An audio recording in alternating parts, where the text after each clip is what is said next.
Hello friends, welcome to my YouTube study by Diksha Singh. उम्मीद करती हूँ आप सभी स्वस्थ होंगे, अच्छे होंगे। बिहार शिक्षा भर्ती की क्लास में भारतीय संविधान से पूछे जाने वाले कुछ महत्वपूर्ण प्रश्नों को मैं आपको इस वीडियो के माध्यम से बताने जा रही हूँ।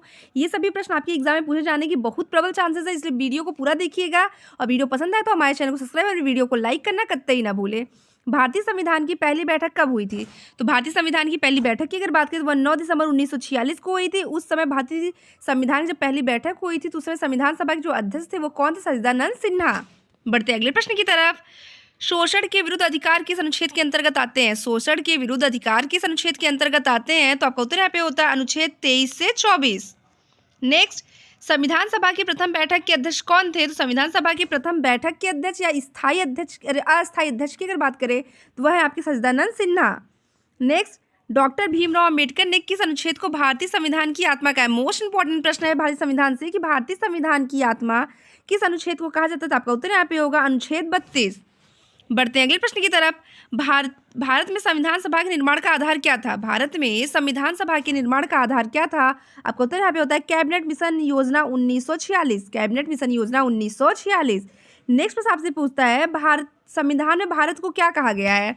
मोस्ट इंपॉर्टेंट प्रश्न ये भी है आपका कि संविधान में भारत को क्या कहा गया है? तो आपका उत्तर यहाँ पे होगा राज्यों का संघ।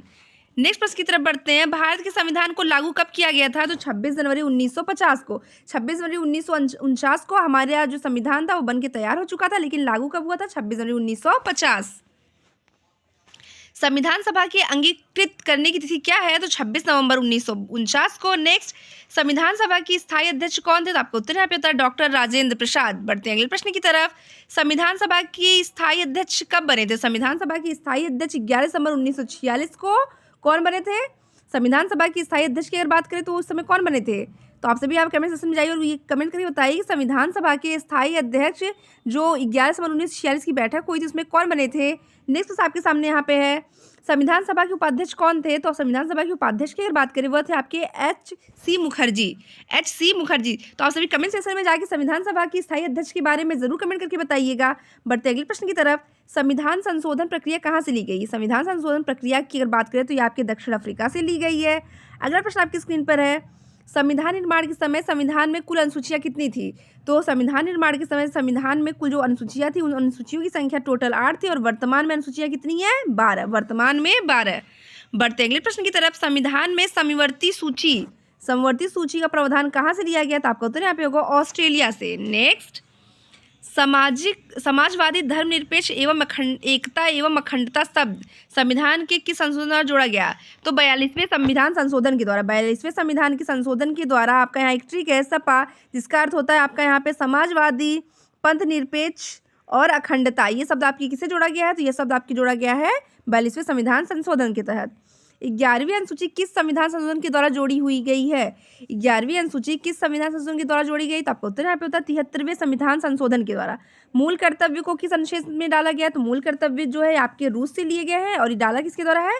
अनुच्छेद 51A के तहत। नेक्स्ट, भारतीय अनुसूची में अनुसूचियों की संख्या कितनी है वर्तमान में? तो कुल टोटल संख्या कितनी है? 12। नेक्स्ट, भारत की 22 भाषाओं का उल्लेख संविधान की किस अनुसूची में मिलता है? तो भारत की कुल 22 भाषाओं का उल्लेख भारत की 8वीं अनुसूची में मिलता है। उसमें अंग्रेजी भाषा का कहीं भी कोई प्रावधान नहीं है। केंद्र तथा राज्य के बीच शक्तियों का बंटवारा किस अनुसूची के अंतर्गत आता है? केंद्र और राज्य के बीच शक्तियों का बंटवारा ये किस अनुसूची के अंतर्गत आता है? तो आपका उत्तर यहाँ पे होगा 7वीं अनुसूची। दोनों सदनों की संयुक्त बैठक कौन बुलाता है? दोनों सदनों की संयुक्त बैठक आपके अनुच्छेद 108 के तहत बुलाई जाती है। किसके द्वारा? राष्ट्रपति के द्वारा। और इसकी अध्यक्षता कौन करता है? इसके लोकसभा का अध्यक्ष करता है। नेक्स्ट, भारत का प्रथम आम चुनाव कब हुआ था? भारत का प्रथम आम चुनाव की अगर बात करें तो आपका 1951 से 1952 के बीच में हुई है। नेक्स्ट, प्रथम संविधान संशोधन द्वारा किस अनुसूची को जोड़ा गया? प्रथम संविधान संशोधन के द्वारा 9वीं अनुसूची को जोड़ा गया है। प्रथम संविधान संशोधन के द्वारा 9वीं अनुसूची को जोड़ा गया है। संसद की प्रथम बैठक कब हुई थी? तो 13 मई 1952 को। नेक्स्ट प्रश्न आपके सामने, भारत का राष्ट्रपति किस अनुच्छेद के अंतर्गत आता है? तो भारत के राष्ट्रपति की अगर बात करें तो अनुच्छेद 63 के तहत भारतीय राष्ट्रपति का चुनाव होता है। आज की क्लास में बस इतना ही। मिलते हैं ऐसी लेटेस्ट प्रश्नों के साथ आपसे अगली क्लास में। तब तक के लिए धन्यवाद।